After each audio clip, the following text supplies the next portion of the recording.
Everybody, peace. Welcome to the Started Broadly College Football Show, wherever or however you're listening. We're so grateful to have you here with us.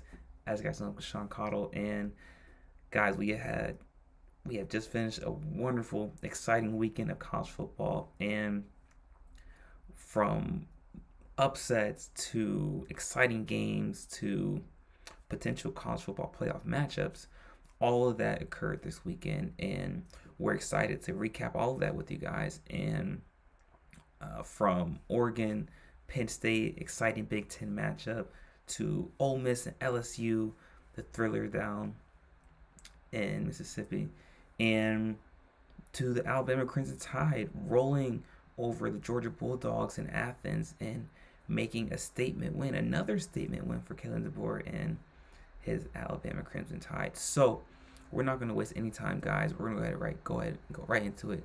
But before we get started, if you haven't already, be sure to hit the like button, hit the subscribe button as well, so you guys can stay up to date on all of our latest content that we post daily. So with that being said, guys, let's go ahead and get right into it. Like I said, perhaps the most exciting game, or one of the most exciting games of the weekend, was the number 17 ranked Alabama Crimson Tide going up against the number 5 Georgia Bulldogs. And for those of you who already know, I'm quite certain, last year's matchup was, in my opinion, the best game of the season in college football last year, when Alabama got up 28-0, and Georgia eventually made a comeback and took the lead, and Alabama regained the lead and then sealed off the game with the interception. And this year's matchup did not disappoint. It continued to build off the exciting matchup we had last year with Alabama and Georgia. And Alabama won this game by a score of 24-21, and Ty Simpson led the way for Alabama with two passing touchdowns and one rushing touchdown. Ty Simpson threw for 276 passing yards, while Jam Miller was the leading rusher for Alabama, rushing for 46 yards.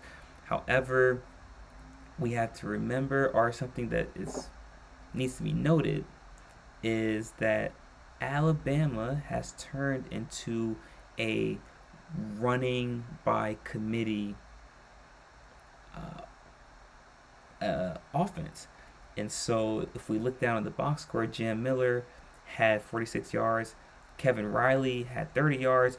By the way, Kevin Riley, a player who was number 5 on the depth chart going into this season, going into camp, and his commitment and his dedication to his craft and his work ethic has obviously paid off, and hopefully it continues to pay off, because he has become an integral piece of this Alabama rushing attack. And Jeremy Bernard, who has become a utility tool for Alabama, doing it all, doing it in the rushing attack as well as in the passing game as well. Jeremy Bernard had 5 carries for 20 yards, and Jeremy Bernard also had 5 receptions for 35 yards and a touchdown also. And Jeremy Bernard is very quickly and very dominantly establishing himself as the primary offensive weapon for Alabama, even over Ryan Williams. People are debating whether Ryan Williams has taken a step back from his phenomenal freshman season. It's not that he has taken a step back or regressed, but more so a matter of he's drawing so much attention now. If you see it, a lot of the times coverage shifts towards Ryan Williams, which is why players like Jeremy Bernard and Isaiah Horton and even Josh Cuevas from the tight end position are able to get so many or more opportunities, more targets. And Ty Simpson has done a great job of controlling the offense as well, not turning the ball over. And what Alabama is starting to do under Kalen DeBoer is establishing the run by using the perimeter and staying committed to the run. And that's something obviously that Kalen did a great job of at Washington, is with the outside perimeter run, and Georgia struggled with that a little bit. And if we look at the box score, that Alabama didn't have a lot of rushing yards, but Alabama was committed and consistent with the rushing attack, and that allowed them to control time of possession and limit scoring opportunities for Georgia as well. Now, if we look at Georgia, Georgia did a great job of running the ball. Had over 200 yards against Alabama, and that could be a cause for concern for Alabama moving forward. However, Georgia had a lot of missed opportunities, especially in the passing attack. There was one glaring opportunity that Georgia had in the fourth quarter, where Gunnar Stockton threw the ball, and he had, I believe it was either Nate Frazier or Chauncey Bowens. If I'm wrong about that, one of you guys can correct me. Sorry, I believe it was Chauncey Bowens. So if one of you guys can correct me, but Chauncey Bowens was wide open and dropped the ball. Almost would have been a touchdown in the fourth quarter to take the lead. Uh, However, Georgia wasn't able to capitalize on that, and there are many a times that Georgia wasn't able to capitalize on, Alabama turning the ball over on downs or having great field position for the Georgia offense. And I know that Kirby Smart is going to use those moments as fuel for Georgia moving forward. But my biggest takeaway from this game is these are two great teams in the SEC, and both these teams they played well. But as we know, when it comes to matchups like this, when it comes to highly touted matchups, especially within conference, it comes down to one or two possessions, and the same can be said for this matchup today or yesterday with Alabama and Georgia. And I was impressed with what I saw with Georgia, and I was impressed with what I saw with Alabama. A lot of people have written off Alabama to start out the season with their loss to Florida State, but now it could be noted there, could be possibly stated that Alabama is back in the SEC, in SEC contention, and we'll give it time. We'll see how Alabama performs against Tennessee and against LSU. They have a lot more opportunities to prove to the committee that they are a legitimate contender, and they deserve to have a spot in the college football playoff. But let me know what you guys think about this matchup. What were your guys' biggest takeaways from this matchup between Alabama and Georgia? Let me know what you guys think. Leave your thoughts in the comment section. And in our next segment, guys, we're going to be discussing another exciting matchup, this time in the Big Ten, between Oregon and Penn State. We'll be right back, guys. In just a minute. You don't want to miss it.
All right, everybody, welcome back. In our first segment, we discussed the exciting matchup between Alabama and Georgia.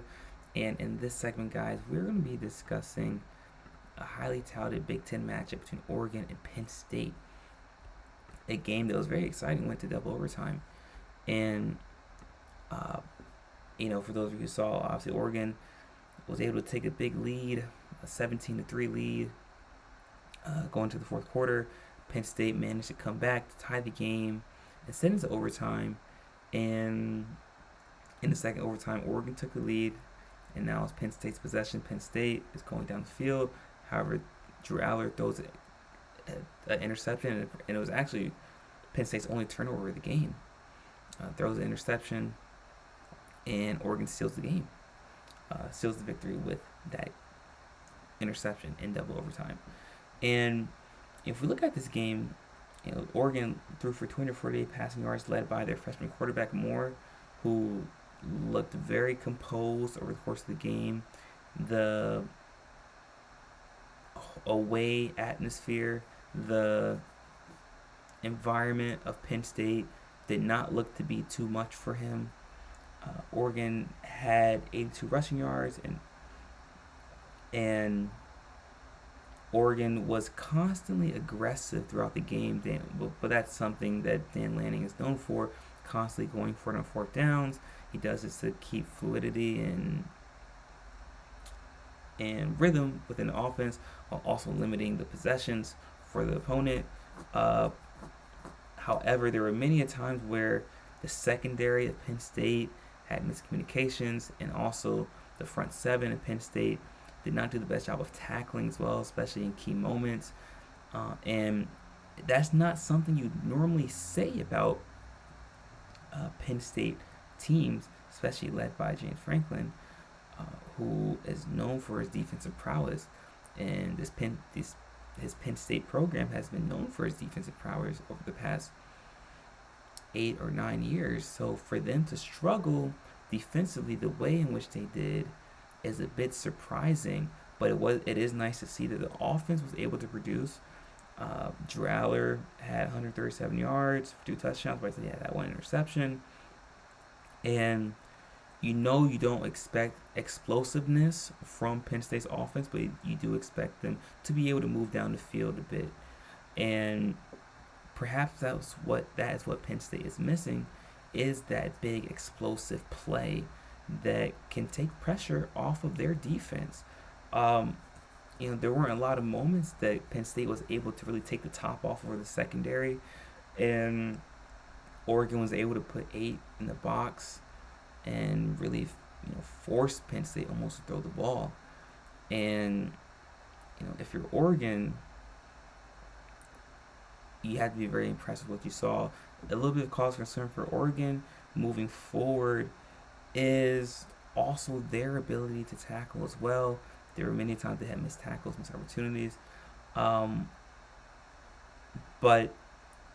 Oregon looks to be a legitimate title contender based on what I saw yesterday. And Penn State looks great as well, but they're a bit more cause for concern for Penn State as opposed to Oregon.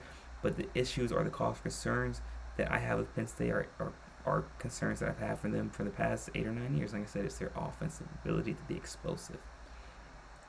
But let me know what you guys think. What do you guys think about this exciting matchup between Oregon and Penn State? Has Oregon proven themselves to be one of, if not the best team in college football?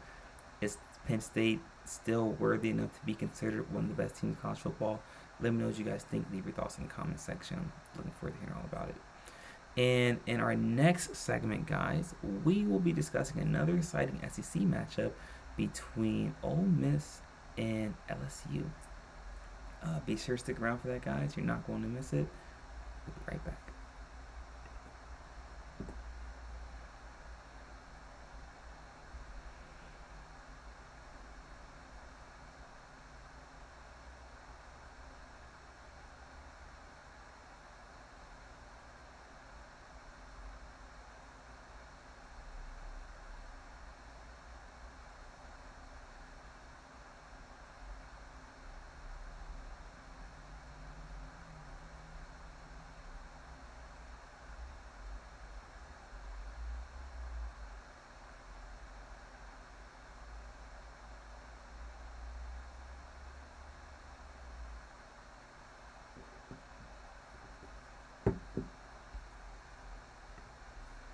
All right, everybody, welcome back to our third and final segment of today's show.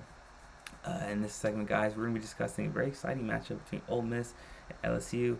And listen, this was, you could argue, one of the most exciting matchups of the weekend. And this game, for me, proved just how deep the SEC is this year. I mean, listen, we've talked about Alabama and Georgia in today's show. And like I said, Ole Miss and LSU both are teams that are legitimate playoff contenders. And we haven't even talked about or touched on Tennessee, Texas, Vanderbilt, South Carolina. These are just a number of teams. The SEC is so deep, and one of the concerns I might have for the SEC this year is the same concern I had for them last year, where they just feast away at themselves, they eat away at themselves, and by the time they get into the college football playoff, they've played such a rigorous and daunting schedule. They don't have the legs or the energy to have a long playoff push. But with this matchup between LSU and Ole Miss, my biggest takeaway from this game was LSU's lack of ability to move the ball offensively. And something that's very interesting is that Ole Miss didn't have a lot of pressure. A lot of times they had 8 in the secondary and they only rushed 3, and they were still able to get. Ole Miss was still able to create a lot of pressure and Nussmeier with just a 3-man rush, and that's a bit concerning for LSU if you're Brian Kelly. Why is the offensive line having trouble stopping a 3-man rush against Ole Miss? And for as good as LSU's defense is, which it is, they have one of the best defenses in the country, they're having too many plays. They have too much time on the field. And the more time you have on the field, eventually you start to give up those big plays, which is what they did to Ole Miss. And eventually you get tired. And if you're LSU, you have to find a way to be more creative within your offense, or you have to find more ways to get out into the perimeter and just create more protection for Nussmeier, because right now, with no one fears LSU's offense, and that's a big cause for concern. And you don't want to waste away a good defense that they have at LSU. But this game proves that Ole Miss is also one of the best teams in the SEC. Listen, they're sitting at 5-0 right now, 3-0 in the SEC, and it's very exciting to see what Ole Miss is able to do moving forward in the course of the season. But as of right now, for LSU, there is a bit of cause for concern because of the lack of potency that you have within the offense. But let me know what you guys think. Do you guys think that there's cause for concern for LSU in their offense, or did they just run against a great defense at Ole Miss? And is Ole Miss a legitimate threat to win the SEC? Can they contend with the Texas and the Georgias and Alabamas and the Tennessees for winning the SEC? Let me know what you guys think. Leave your thoughts in the comment section. But with that being said, guys, that's it for our show for today.